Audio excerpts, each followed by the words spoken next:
might have overestimated his own hype. He's trying to do arenas about 10,000 to 15,000. You imagine his baby. Yeah, okay, yeah. So look, look, I ain't even in the ministry. I don't know what it like. I understand that. So look, right? The artists, they get to choose where they going. If that's the case, then if he chose that big of an arena, then yeah, he might be tweaking. But if they booked him for that arena, then there's nothing he can do about that. But I don't know how it works. Hip Hop Madness, top link will be in the description. The title of it is Lil Baby is Lost and Confused. So let's see what it's talking about. Now, there was a time I would just say, well, you know, these guys are aging, but it's not even that. Like, he's lost it. And I don't know who the yes man in the studio with him that keep telling him to put out these trash-ass music. They don't got confidence in one song no more. You keep putting out 2 and 3 songs at a time, hoping you'll catch one of them, and not one of them is hitting. When are we going to really talk about this? Generally speaking, they say what goes up must eventually come down. But in the case of Lil Baby, who once looked to be in pole position to replace Drake... People just be... Whoa. Hold on. No, whoever said to replace Drake? I don't remember no one ever saying that. Seems like things are spiraling out of orbit at an alarming rate.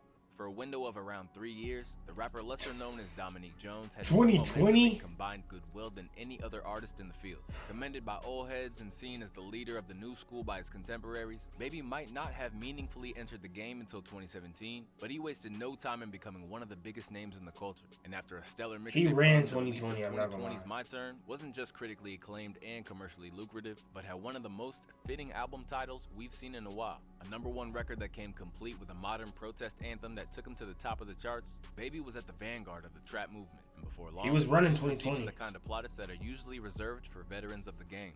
Do you know you one of the biggest black men in the world? Sure. To me, you the hardest young.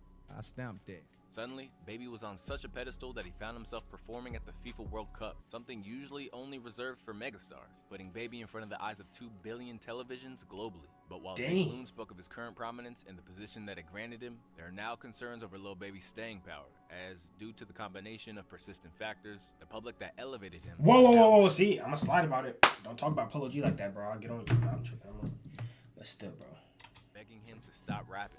Once seen as a reliable source for undeniable club bangers, Lil Baby now stands accused of falling into the familiar trap of getting comfortable and milking his sound, all the while refusing to alter his sound or respond to the criticisms that he's receiving. Back at the outset of his career, Lil Baby, who never envisioned himself as a rapper until he was coerced into it by Young Thug, was as focused as they come, releasing 7 projects in the space of just 2 years. Lil Baby avoided distractions and kept working. Along the way, he refused to be lured into petty beefs, even when everyone tried to pit him against the Baby over similarities in their names. So many tried to like go that way with me, but I always curved it from day one. When it came out and he blowed up, and then it was like he the Baby, and I'm Lil Baby. He don't sound like me. He ain't trying to like kick my swag. His name just the Baby. It's enough money for both of us, as you see.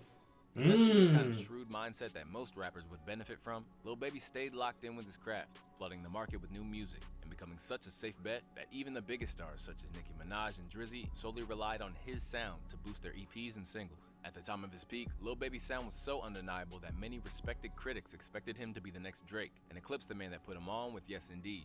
There was a time when a Drake feature helped Lil Baby. I think right now Drake might need that Lil Baby feature. Let's be clear, a lot of the Drake records, at least of late, haven't really taken off.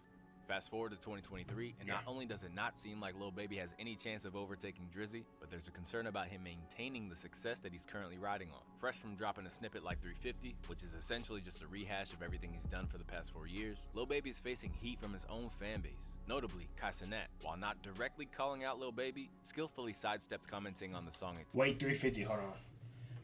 350. Last spot, bulletproof the supercharged, I still can't stop the red lights. I done got too deep off in this shit, now I can't back out. Need the whole 100, you can't never give me half off.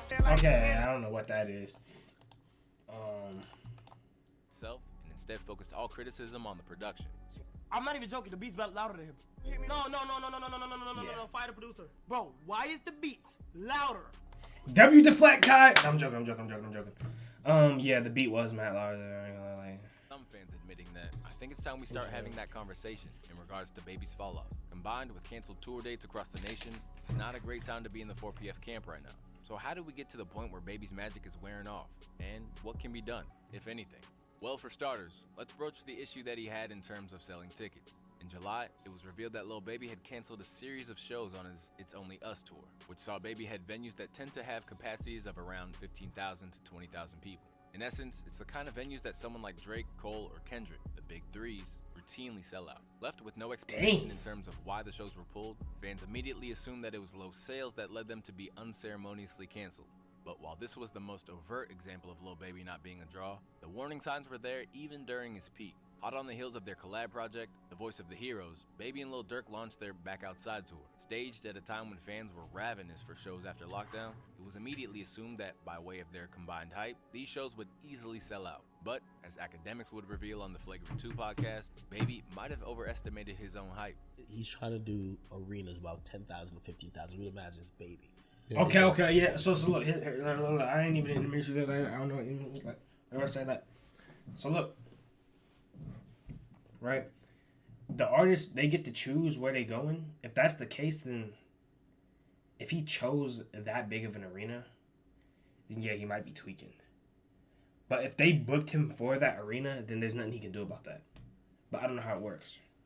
So bad. You'll never see him post that his tour sold out. It's not selling that much.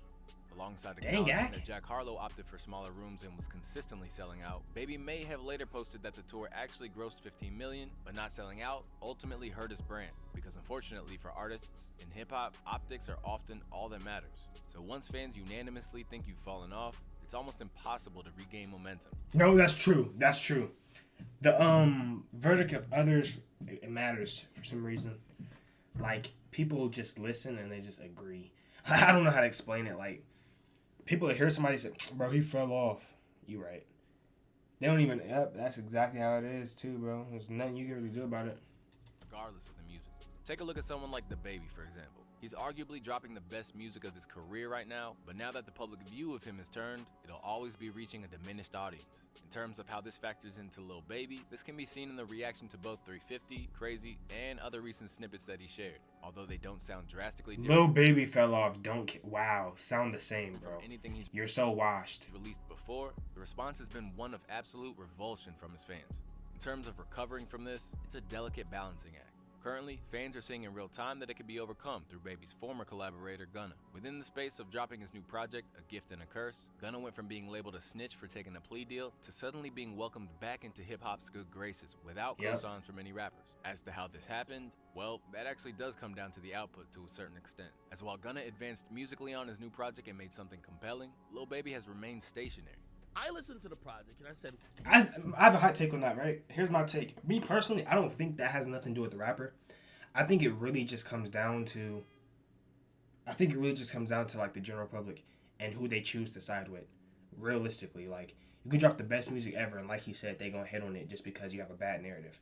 There's nothing you can personally do about that. If you drop the best music you're dropping and they still go against you because of your narrative, there's nothing you can do. And vice versa.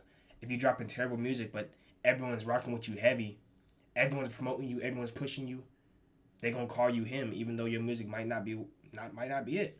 So there's really nothing you can do. this is interesting. Keep in mind, QC pretty much froze everybody on the label and allowed Lil Baby to keep dropping singles every 4 to 6 weeks up until the release of this project. Song after song after song after song after song, which might have been good. I believe that led to watering down the sound. Lil Baby has a very noticeable cadence. His rhyming scheme, the way he drones through a hook, is very noticeable and is very replicable. It's the reason why we think he's making the same song over and over and over and over and over and over again. Which isn't wrong. For some reason, people act like you have to be some super sound. Bro, MJ... Oh, let me chill. Because I don't want to say something I don't really know. I don't want to speak. I'm going to say it. MJ, he has a noticeable sound, right? Like the... like he got that, yeah. But no one talks about it. It's not, no one... Like, what are we saying, bro? And then right after announced an album, and then at that moment, for whatever reason, he dropped the worst versions of him trying to make those same songs again. Here, we have all the issues stemming from Lil Baby's latest project, It's Only Me. Following the love that his previous album received, topping the record... Stop. I'll go hit for hit right now on the album. First off, here's the album. I got a few saves on it. I'm going to scroll through them. Stand on It. Perfect Timing, Danger. Topping the record was always going to be difficult, but during a release day interview with Angie Martinez, Baby downplayed the weight of expectation when it came to surpassing My Turn's success. I'm not even in that same space no more to even like compare it. But no pressure to live up to it because people love that album. Not like pressure to live up to it, because I'm not living up to that album. That was just what I had dropped. So I'm trying to like live up to everything I do, if that makes sense. That's a really good answer. I'm on something way bigger and better. Eager to paint his upcoming project as a departure from the past, Lil Baby's press tour implied that the next record coming down the pipeline will be full of depth that we haven't seen from him before. I feel like my music more listening. You gotta listen to what I'm saying. It ain't really too much just shoot 'em up, bang bang, or super catchy. Kinda gotta use like real shit.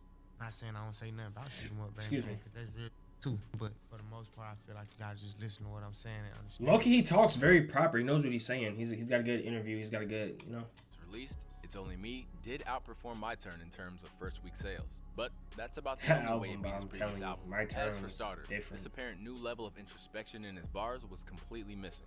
When you're even looking at Lil Baby and the way that he actually forms his rhymes, you'll notice that from one line to the next, there's no logical continuity. He'll splurt out something random and follow it up with something that has nothing to do with the previous lines. Oh, and let's be honest, normal music listeners like me, and I'm pretty sure everyone else, outside of people who like do this for a living and like or critique and understand how stuff works, because me, I don't understand any of the producing, all that, right? Me personally, and I think I'm speaking for everyone else who isn't really into it that deep like I am, I don't know.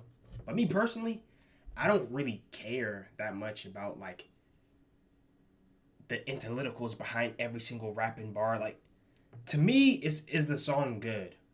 Do I like the song? That is that simple. Do I like the song? That's it.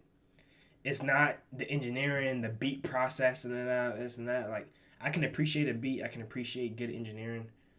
But I don't even really know what bad engineering sounds like unless it's, like, horrible. You know what I mean?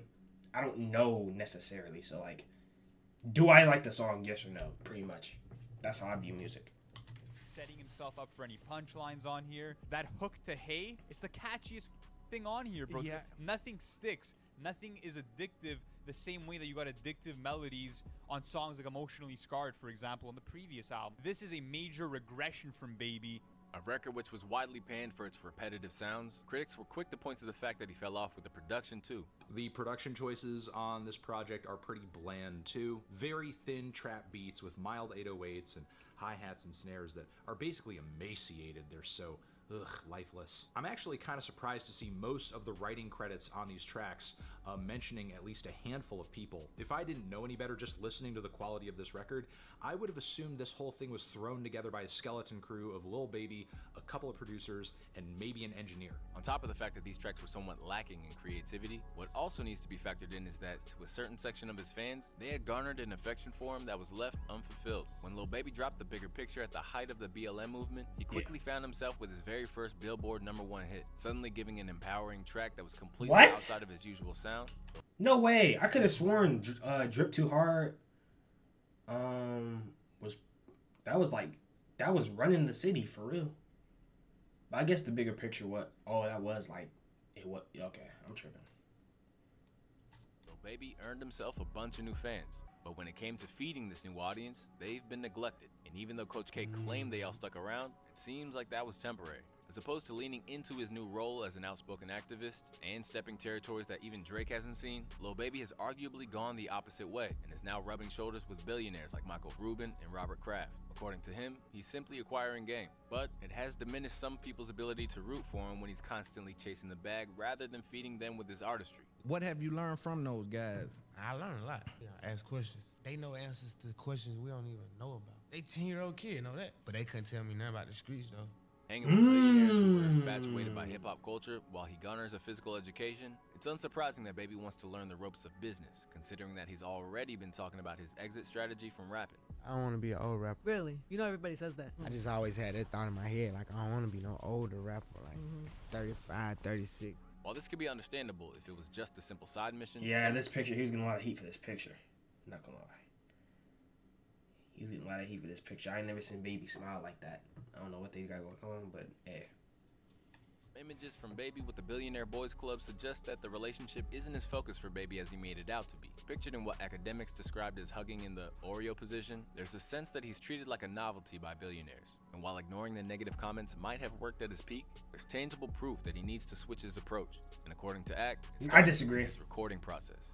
I heard a story about. I don't want to keep pausing it, but I feel like reacting to negativity you're never gonna get good at that. You don't have to reply to everything. Me personally, that's just my opinion on it. Baby, I've never been in the studio recording with him ever, by the way. They said when Lil Baby's about to record, he usually kicks out a lot of people out of the studio. He don't like to record in front of a lot of people. Secondly, when he's recording, he never wants the recording to be played out loud. He wants to keep it between him and the engineer until it's like finalized. That sounds like your creative process isn't maybe helped, or even you're hell bent on doing what you want to do. I mean, it's his music. What? It's his music? Like, what? I thought the whole point in making music was to produce your own escape, and you know what I mean? But at the same time, it can still be good. But I don't know. I'm not no music person like that, so I don't really know. But if you made it to the end of the video, make sure to like, comment, subscribe. Appreciate you. Excuse me for watching. Live every day on Twitch. Second link in the description. Catch you later.